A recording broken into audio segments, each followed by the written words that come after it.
అంటే ఆ దళం అంతా మానాలకు వచ్చింది. ఆ దళం అంతా వెనుక కట్టే మరిపోయి మానాలకు వచ్చింది. మేము ఇప్పుడు దాటిన వాళ్ళమేమో నా ఎంబడి ఇంకొక మానాలకు వచ్చిన విషయం పోలీసులకు ఎలా తెలిసింది? మానాలకు వచ్చిన విషయం పోలీసు వాళ్ళ కంటే అంతకు ముందర నుంచి వెళ్ళే పోలీసు ఇప్పుడు అక్కడ 14 తండాలు ఉన్నాయి. ఇది మానాల్లో 14 తండాలు ఉన్నాయి. అక్కడ ఒక 3-4కి కానిస్టేబుల్ ఉద్యోగం ఇచ్చి అంటే పోలీసు డిపార్ట్మెంట్ పరంగా ఉద్యోగం ఇస్తూ వాళ్ళను అక్కడనే ఉంచుకుంటూ వాళ్ళు నెట్వర్క్ పెంచుకున్నారు. అంటే వాస్తవంగా మానాలు అనేది ముందర నుంచి వెళ్ళి కేంద్రంగా ఉండే ఐలన్న ఉన్నప్పటి నుంచి కూడా ఐలన్న ఏది ఏరియా కమిటీ సెక్రటరీగా దళ కమాండర్గా ఉన్నప్పుడు అక్కడ ఏది ఒకటి చెరువు కట్టారు, ఒకటి పెద్దది స్తూపం కట్టారు. ఇప్పటికి కూడా మీకు ఐడియా ఉంటుంది. అది మన ఆసియా ఖండంలో రెండోది కావచ్చు. అక్కడ మనకు ఏది ఉద్యమకారుడు ఏది పిఓకే నాయకుడు ఆయన ఏది యాసిన్ మాలిక్ వచ్చిండు, జమ్మూ కాశ్మీర్ నాయకుడు ఉన్నాడు యాసిన్ మాలిక్. ఆయన వచ్చి ఆయన చేతుల మీదుగా మనం ఇక్కడ మానాల దాన్ని స్తూపం ఓపెనింగ్ చేసినాం. అప్పుడు అక్కడ ఎక్కువ ఉంటుండే. అయితే అక్కడ ఈ ఉన్నదాన్ని బట్టి ఇప్పుడు అక్కడ ఎక్కువ ఏంటంటే ట్రైబల్ కాబట్టి చదువుకున్నారు ట్రైబల్. అప్పటికి సెల్ ఫోన్ వ్యవస్థ కూడా కొంత పెరుగుతుంది, వాకిటాకులు ఇచ్చి ప్రోత్సహించడం అనేది పెరిగింది కాబట్టి అంతకుముందు కూడా మేము ఇప్పుడు ఆజాదార నాయకత్వంలో ఒక 13 మందిని మేము చంపినప్పుడు దాంట్లో కూడా ఉన్నాను నేను. అంటే ఏది ఇటువంటి వాళ్ళని అందరినీ పట్టుకొని ఒక్కసారి ముక్కుమ్మడిగా అటు అటు మధ్యమల్ల రోడ్డు వైపు అటు సనుగుల రోడ్డు వైపు కొంతమందిని చెప్పారు కదా, 13 మందిని పట్టుకున్నాము. అలా 8 మందిని చంపినామా 12 మందిని చంపినా నాకు ఐడియా లేదు. గంగన్న వాళ్ళందరూ ఉన్నారు అప్పుడు. నేనే గంగన్న, ఇంకో గంగన్న కూడా ఉంటాడు. ఇంకో గంగన్న వాజదన్న అప్పుడు కార్యదర్శి మాకు అన్న. అది సరే గాని మానాలి ఎన్కౌంటర్కి ముందు భోజనం కోసం సిరిసిల్ల వస్తాయి, వేములవాడ వస్తాయి, అందులో విషం పెట్టో లేదంటే మత్తు మందికి పెట్టి పంపిస్తే అది తిని అన్నలందరూ పడుకున్న టైంలో పోలీసులు కాల్పులు జరిపారని ఒక వార్త వచ్చింది. అది వాస్తవం? అయితే నేను దాంట్లో లేను, ప్రత్యక్షంగా లేను. కానీ మనకు తెలిసిన విషయం ఏంటంటే సురేందర్ అని ఒక ఆయన ఇంతకుముందు జనశక్తి పార్టీలో పనిచేసిండు, ఇల్లంతకుంట ఏరియా ఆయన. ఇంకొక ఆమె పద్మక్క బూక్య పద్మ అని చెప్పేసి అడవి 10 లేదా రోడ్డు 10 రెండు ఉంటాయి 10. ఆమె బూక్య పద్మ అని చెప్పేసి అలా భార్య ఏదో భర్త సమస్య ఉందని చెప్పేసి ఆమె దళం వెంబడి వచ్చింది, దళంకు పరిచయం అయింది, దళ సభ్యులు ఏరింది. ఈ సురేంద్ర అయినా ఎస్పీ బాలసుబ్రహ్మణ్యం ఉన్నప్పుడు జనశక్తి పార్టీలో పనిచేసిండట. జనశక్తి పార్టీలో పనిచేసి ఈ ఎస్పీ బాలసుబ్రహ్మణ్యం ఉన్నప్పుడే ఇన్ఫార్మర్గా మారిండు, ఆయన ద్వారానే వచ్చిండు అనేది మనకు తర్వాత సమాచారం తెలిసిన విషయం. అయితే ఇంతమంది చనిపోతే వాళ్ళిద్దరు ఆ రోజు వంట చేసింది వాళ్ళే, వాళ్ళు ఈ బూక్య పద్మవును ఈ సురేందర్ అని చెప్పేసి ఆ రోజు వంట చేసింది వాళ్ళే. వీళ్ళు చర్చల టైంలో మనకు లీగల్ పీరియడ్ ఉన్న టైంలో వీళ్ళు వచ్చారు, ఆ టైంలో వచ్చారు. ఒకటి ఆ రోజు వంట చేసింది వాళ్ళే కాబట్టి అన్నం అలా వంట చేసిన దానినే మొత్తం మంది కలిపినరు. అది తిన్న తర్వాత అందరూ నిద్రలోకి జారుకున్నారు అనేది మాకున్న రిపోర్టు. అంటే ఎన్ని గంటలకు వచ్చారు అప్పుడు పోలీసులా? ఇప్పుడు వీళ్ళు పొద్దున వంట చేస్తారు కదా సార్ అన్నం.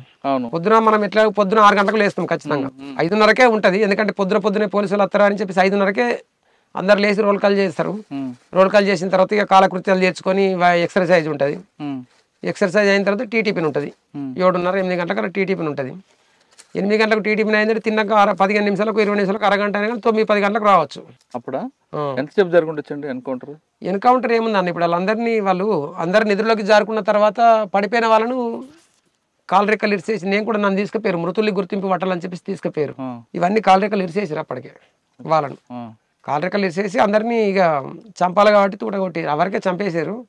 చిత్రహింసలు పెట్టి ఆనాడు 12 మంది అయితే 11 మంది మరి పెద్ద ఎన్కౌంటర్. అది చర్చలు అయిపోయిన తర్వాత రాష్ట్రంలో జరిగింది ఏదైనా ఉందంటే అది అతి పెద్ద ఎన్కౌంటర్ మానాల ఎన్కౌంటర్. అక్క మీరు చెప్పండి అన్న, 2-3 ఎన్కౌంటర్లు చెప్పారు, ఎలా తప్పించుకున్నారు? మీరు పార్టీలో వెళ్ళారు, వెళ్ళిన తర్వాత మీరు చేసిన కార్యక్రమం ప్రజల కోసం ఏం చేశారు, యాక్షన్ ఏం చేశారు, మీరు ఎలా తప్పించుకున్నారు? యాక్షన్ ఏం చేసినాం కానీ ప్రజల కొరకు బియ్యం పంచినాం. ఊళ్ళని బియ్యం పంచిన తర్వాత మొత్తం తీసుకున్నారు పార్టీలకు. తీసుకున్న తర్వాత నేను పోయినాకనే ఎన్కౌంటర్ జరిగింది. సిర్లపల్లె చందోల్ దగ్గర సిర్లపల్లె ఎన్కౌంటర్ జరిగింది. ఎన్కౌంటర్ జరిగినాక తర్వాత ఆ ఎన్కౌంటర్లో ఉన్నాం. అయితే ఏమైంది, ఫస్ట్ ఒక అన్నకు మంచిగా లేదు, ఆయనను పంపించినాక ఆయన 3 రోజులు అదే గుట్టకున్నాం అన్నట్టు. మేము పంపించి ఆయనకు ఆరోగ్యం మంచిగా లేదు, పంపించిండ్రు. 3 రోజులు అదే గుట్టకున్నాం. ఆయనను తీసుకొచ్చినాక ఇక అన్నమును ఆయనే ఒకసారి వచ్చినాక మేము ఊరు బందుకుపోయినాం. గుట్ట వైపు వాళ్ళు ఉన్నారు, మేము ఊరు బందుకుపోయి అన్నం తిన్నాక తర్వాత పోలీసులు ఎవరికి వచ్చి గుట్ట వైపు ఉన్నాక మేము అన్నం తిని ఆ అన్నను రిస్క్ చేసుకొని పోయినాక కాలువ వైపు వాళ్ళు ఉన్నారు పోలీసులు. ఇక మేము కాలు యువతల ఇటు రోడ్డుకున్నాం. తర్వాత ఇక మేము రోడ్డు పోయిన ఇట్లా కాలువ వైపు పోగా అక్కడికి వెళ్ళి గుట్ట వైపు వాళ్ళు ఉన్నారు పోలీసు వాళ్ళు, కాల్పులు జరుపుతారు. ఫస్ట్ నేను ఇక అప్పుడు అప్పుడే పోయినాం కాబట్టి ఇక కొద్దిగా భయం ఉందా? భయం అనిపించింది ఇక, ఎందుకంటే ఫస్ట్ కదా అట్లా కాల్పులు జరిపినాక ఇక అన్న ఏం చేసిర్రు, అక్క ఏం భయపడక ఏం కాదు, మేము ఎట్లా పోతే అట్లా రమాయంబడ అని పట్టుకపోయారు, చేతి పట్టి తీసుకొని పోయిన్లు. పోయినాక ఇక అన్న నుండి పోయినాం. ఇక పోయినాక ఒక అన్న సంపత్ అన్న ఉండే ఎదురు కాల్పులనే అన్న స్టేట్గా గిట్లా ఎదురు కాల్పులకే స్టేట్గా ఉరిపోయిండు. పోయే వరకు అన్నకు తోట గిన్నెలు పడ్డాయి, చెరువు వైపు అన్న ఉరికిండు, చెరువు వైపు అన్న ఉరికే వరకు చెర్ల పడ్డాడు అన్న. పడ్డాక మేము అందరం సేఫ్టీగా వెళ్ళిపోతున్నాం కావచ్చు అని మేము అనుకున్నాం. మేము వెళ్ళిపోయిన తర్వాత వేరే ఇక మేము రోడ్డు దాటి అటు గుట్ట వైపు అటు పోతున్నాం. పోగా మళ్ళా రోడ్డుకు కూడా ఉన్నారు పోలీసు వాళ్ళు, అట్ట బురదల చెర్ల అది ఇది పడి మేము పోతున్నాం. పోగా ఇక పోయినాక మేము వేరేకి పోతున్నాం. పోగా 3 రోజులకు ఒక అన్న తుపాకీ అడెత్తేసి విజయ్ అన్న ఉండే, ఫస్ట్ పైలట్ అయింది అన్నని. అన్న తుపాకీ అడెత్తేసి వెళ్ళిపోయిండు. ఇక సంపత్ అన్న తోట పడ్డది, అదే మంట చెప్పిన చెర్ల పడ్డాడు అన్న. తెలియదు ఇక అన్న చనిపోయిండని కూడా తెలియదు మాకు. ఇక మేము అందరం సేఫ్టీగా పోయినాం కదా అని మేము పోయినాం. అటు గుట్ట వైపు వాళ్ళు ఉన్నారు పోలీసు వాళ్ళు, అటు వెళ్ళక ఇటు వెళ్ళినాం అన్నట్టు ఊరు వైపు వెళ్ళి ఊళ్ళకి పోలే. ఇక ఊళ్ళో కూడా ఉన్నారు ఇంకా అని పోలేదు. పోక ఇటు వేరే ఇట్లా పొలాలకు వెళ్ళి పోయినాం. పొలాలకు వెళ్ళి ఇట్లా అని మా వైపు ఇటు అది ఎనుగుమట్ట అని ఉంది, అటు గుల్లకోట వైపు ఇటు వచ్చినాం. అటు వచ్చి ఆడున్నాం. ఆడుండి ఇక 3 రోజులకు ఇక మేము ఇట్లా పెట్టుకుంటాం అన్నట్టు, అప్పండి పలాని కడికి రావాలి పెట్టుకుంటాం అన్నట్టు.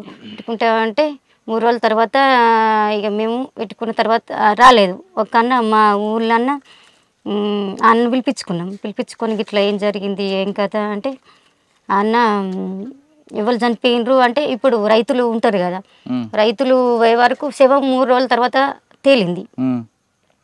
తేలినాక ఎవరు అంటే ఇప్పుడు అర్జున్ అని ఉన్నాడు, ఇప్పుడు రమేష్ అర్జున్ చనిపోయింది అని పోలీసు వాళ్ళకి అర్థమైంది. అర్జున్ కాదు సంపత్ అన్న.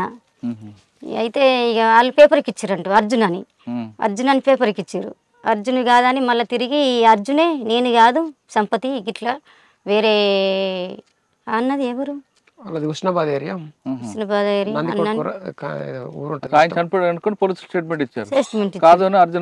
మళ్ళీ ఇచ్చిండు. ఇచ్చి ఇక నుండి ఇటు జైచాల ఏరియాకి వచ్చినాం.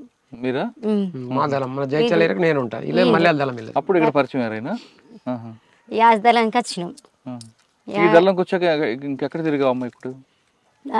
జైచాలకి వెళ్ళి మళ్ళీ నిజామాబాద్ కామారెడ్డి జైచాల ఏరియా. 2000 సంవత్సరంలో ఏమి వచ్చింది, 2000 సంవత్సరాలు వచ్చినప్పుడు ఈమె మల్యాల దళంలో ఈమె ఉంటుండే, జైచాల దళం నేను. మాకు ఏరియా కమిటీ సెక్రటరీ ఏమో గిరిరావు అని చెప్పేసి ఆలి జనార్దన్, ఆయన కూడా ఆదిలాబాద్ అనుకుంటా చనిపోయాడు. ఆ టైంకి మేము ఎప్పుడు 2 దళాలు ఒక ఏరియా కమిటీ అన్నట్టు, ఇది అన్నదమ్ముల లెక్కనే ఉంటుంది. ఎప్పుడు ఈ అక్కడైనా మూమెంట్ చేయాలన్నా అక్కడ చంపాల చేయాలన్నప్పుడు మేము అటు పోడు కానీ వాళ్ళు ఇటు పోడు కానీ ఇట్లా ఉంటుంది. ఆ టైంలో పరిచయం అయిన తర్వాత ఇక పెళ్లి చేసుకుందాం ఎవరు అనుకున్నారు. ఇక మేము ఇక పరిచయం ఉన్న టైంలో ఏంటంటే ఇక నన్ను గంగన్న అంటే ఎక్కువ మంది నా దగ్గరికి ప్రతి ఒక్కళ్ళు వద్దరు, ఏదైనా చెప్పాలన్నా చేయాలన్నా. జనార్దన్ ఏంటంటే మహిళలు అంటే ఆయన కొద్దిగా వీళ్ళను ఒక చిన్న చూసే ఆలోచన ఉంటుండే. పద్మక్కకును జనార్దన్కి వడకపోవు ఎప్పుడైనా కానీ. పద్మక్కనేమో అందరికీ కామ్రేడ్ మహిళలు ఒక అణచివేతను వాళ్ళు అసమానతలు ఎదుర్కొని వచ్చారు కాబట్టి వాళ్ళను ప్రియారిటీ ఇవ్వాలని చెప్పేసి పద్మక్క చెప్తుండే. ఆయన ఏంటంటే మీరు అందరూ సమానం అన్నప్పుడు ఈ బరువులు మోసక్కడ కూడా సమానం ఉండని చెప్పేసి వీళ్ళకి ఎక్కువ బరువులు ఎత్తుతుండే. మొగలు మోసినంత బరువు ఆడలు మోయలేరు కదా. అటువంటి దాని మీద ఊకైన మీద కంప్లైంట్ పెడతారు. ఇక మళ్ళీ ఈ ఏరియా కమిటీ, ఇప్పుడు ఏరియా కమిటీలో మేము 3 కమిటీ ఉంటుంది కాబట్టి ఏదన్నా మళ్ళీ నాకు గంగన్న నువ్వన్న అది అది సరిదిద్దాలా ఇట్లా ఉంటే మంచిది కాదు అని చెప్పేసి నాకు పద్మక్క చెప్పేది. అట్లా కాకుండా పద్మక్క వాళ్ళు ఇప్పుడు రాష్ట్ర కమిటీ జిల్లా కమిటీ మీటింగ్లకు అయినప్పుడు కూడా కొన్ని పేపర్లు ఇచ్చిపోతుండే ఆమె పథకం పెట్టి, మేము ఇక్కడ ఉన్నట్టు కల్పించాలంటే మీరు స్టేట్మెంట్ ఇవ్వండి, ఏదైనా సమస్య మీద అప్పుడప్పుడు స్పందించి స్టేట్మెంట్ ఇవ్వండి అని చెప్పేసి అడ్వాన్స్ సంతకాలు పెట్టి పోతుండే పేపర్లు ఇచ్చి ఉమ్. మేమే రాసి ఇస్తుంటే అంటే పద్మకి ఏ ఏరియాలో ఉంది అనేది పోలీసు వాళ్ళకి కల్పించేటట్టు ఉహు. అట్లా స్వేచ్ఛ ఉంటుండే అంత స్వేచ్ఛ ఉంటుండే. అందుకే నేను తక్కువ టైంలో నేను పోయిన 96 సంవత్సరం 2003 వరకల్లా ఏరియా కమిటీ సెక్రటరీ పనిచేసి ఇంకా ఉంటే జిల్లా కమిటీ కూడా తీసుకుందామనే ఆలోచన చర్చ ఉండే. అంటే అంత పెళ్లి చేసుకుందామని మీరు అనుకున్నారా, అక్క అనుకుందా? ఇక అంటే ఆమె తెలియక ప్రతి ఒక్కరికి నా దగ్గరికి వస్తుండే. ఆహా. వచ్చినప్పుడు ఇక మాట్లాడుతుంటే ఇక అప్పటికి వేరే ఇంకో శ్రీను అని చెప్పేసి వాళ్ళు పెళ్లి చేసుకున్నారు. ఆహా. ఇట్లా కొన్ని ప్రపోజల్స్ వచ్చినాయి. ఆ. ప్రపోజల్స్ వచ్చినప్పుడు ఇక మేము కూడా అట్లా మరి పెళ్లి చేసుకున్న ఆలోచనకు మేము వచ్చినాం అన్నట్టు. అంటే ఇక మేము ఇద్దరం అనుకున్నాం అనుకో. ఉమ్. పార్టీకి చెప్పారా? ఇద్దరు నిర్ణయించుకొని ఇద్దరికి ఇష్టం అయినాకనే పార్టీకి చెప్పినాం. పార్టీకి చెప్తే 6 నెలల టైం ఇచ్చారు. టైం ఇచ్చిళ్ళు. 6 నెలల తర్వాత పద్మక్క గాడుస్తున్నాయి కానీ ఉహు. పద్మక్క గన్మెన్ కొంటుండే. గన్మెన్ ఉంటున్నాం. పద్మాక్ సమక్షంలో పెళ్ళిందా? అవు ఆహా.